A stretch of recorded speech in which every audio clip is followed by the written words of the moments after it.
Welcome to my YouTube channel, Path of Reality. Today, we will discuss the cruel occurrence in Pahalgam.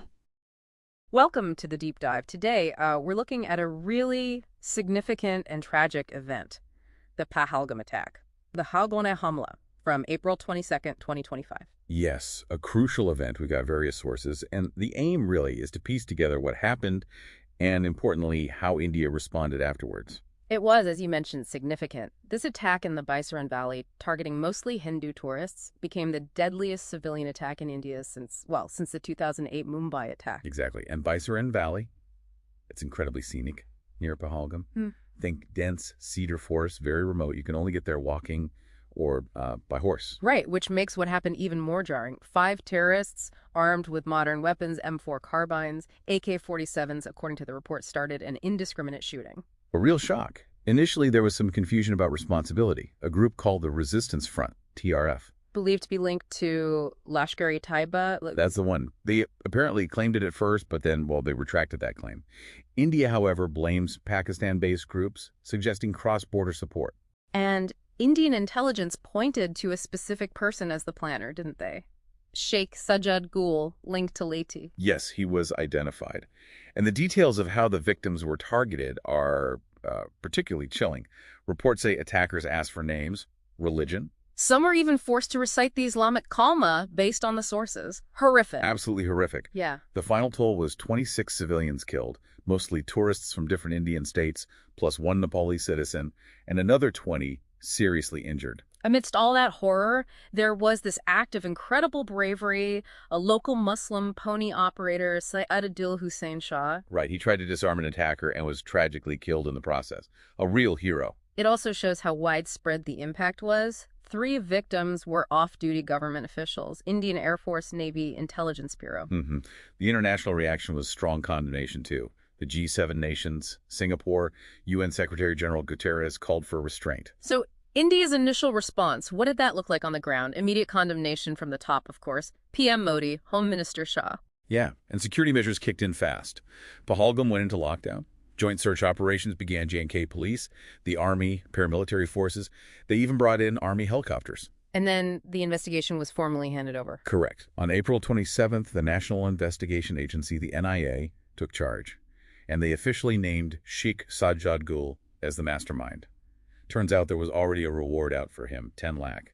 Beyond security, India moved on the diplomatic and economic fronts too, especially regarding Pakistan. Relations were already strained, let's be honest. But this escalated things. India accused Pakistan of sponsoring cross-border terror. Pakistan naturally denied it. And this led to some concrete actions, like suspending the Indus Waters Treaty. Yes, that treaty from 1960, a big step. Plus, withdrawing the High Commissioner, expelling diplomats, halting all trade. Closing the Attari-Wagah border, too. Yeah. And travel advisories, canceling visas. A full court press, diplomatically and economically. They took it to the UN Security Council as well. Presented evidence, and interestingly, they pushed back against mentioning TRF in the UNSC statement, given the retraction. Shared intelligence widely, too. Which brings us to the military response. Operation Sindoor, May 7th, 2025. Airstrikes. That's right. 9 locations targeted in Pakistan and Pakistan-occupied Kashmir, or POK. India stated these were terrorist training camps and launch pads. Their official stance was that it was targeted, calibrated, and non-escalatory. They emphasized avoiding Pakistani military sites using precision weapons. Right. They even released footage and maps aiming to show surgical strikes, minimize civilian harm. Said it was a joint operation, Army, Navy, Air Force. Pakistan's reaction was, unsurprisingly, very different. They called it an act of war. And threatened a befitting response. They claimed Indian missiles hit civilian areas, a mosque even, killing 31 people, including women and children. Accused India of breaking the 2021 ceasefire. Also claimed heavy shelling by India on the line of control, hitting civilian vehicles and shooting down Indian drones. Dismissed India's claims as propaganda. So you see this immediate escalation. Tensions sky high.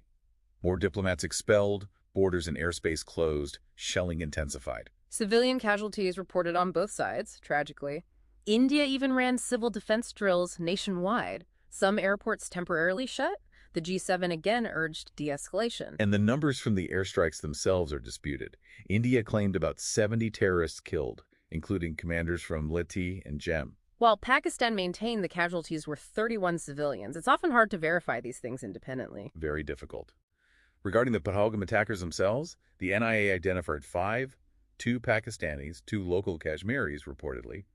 3 main conspirators were also named, 2 believed to be in Pakistan. And links were drawn to previous attacks, like the Zimad tunnel incident in 2024. One suspect was arrested later near the attack site. But it's important to note, not all the attackers involved in Pahalgam have been accounted for, captured, or killed. The investigation is complex. So wrapping this up, it was a horrific attack, clearly targeting civilians, followed by a multi-pronged Indian response, diplomatic, economic, and quite significantly military. And the consequence was a major spike in India-Pakistan tensions, putting regional security under even more strain. It really underlines the need for strong security, especially at tourist spots. And it puts the focus back on the issue of cross-border terrorism and the need for, well, verifiable action against it. Ultimately, I think it just highlights the immense challenge of finding lasting peace in the region. You're left wondering about the path forward, the need for dialogue, however difficult that might seem.